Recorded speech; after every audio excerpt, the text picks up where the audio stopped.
ஒரு தூர நகரில் ஒரு சமயம் ஒரு ராஜா வாழ்ந்தார். அவர் தனது மகள் அமுவை மிகவும் நேசித்தார் மற்றும் அன்புடன் வளர்த்தார். அமு ஒரு புத்திசாலி சிறுமி, அறிவின் விசித்திரமான பண்புகளை வைத்திருந்தார். தினசரி அமு ஒரு பெரிய மரத்தின் சாயலில் புத்தகங்களை படிக்க நேரங்களை செலவழித்தார், ஆர்வமுள்ள விலங்குகளால் சுற்றப்பட்டு. ராஜா பெருமை உணர்ந்து பார்த்தார். தனது மகளின் அறிவுத் தாகம் வேறு என்னவுமின்றி தவிர என்று அறிந்தார். அமு தனது சுற்றப்பட்ட மக்கள் குழந்தைகளுக்கு வரவேற்கக்கூடிய பொம்மைகளை உருவாக்குவதை விரும்பினார். ராஜா நிற்க அவருடைய திறனை மட்டுமின்றி மற்றவர்களுக்கு காட்டிய தயவையும் பாராட்டினார்.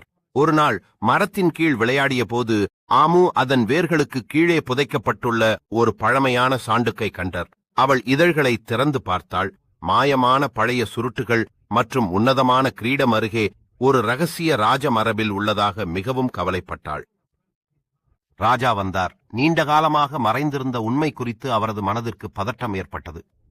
தீவிரமான அரங்கு பேச்சுவார்த்தையில் அமு மற்றும் அவரது தந்தை சுருட்டுகளின் பொருள் வெளிப்படுத்த ஆரம்பித்தனர். திறமையான மற்றும் அழகான உருவமாக மாறிய கிரீடம் அமுவின் தலையில் வைத்து அணியப்பட்டது. அவற்றுடன் புதிய பொறுப்பின் கனமும் அவரது தோள்களில் சுமத்தப்பட்டது.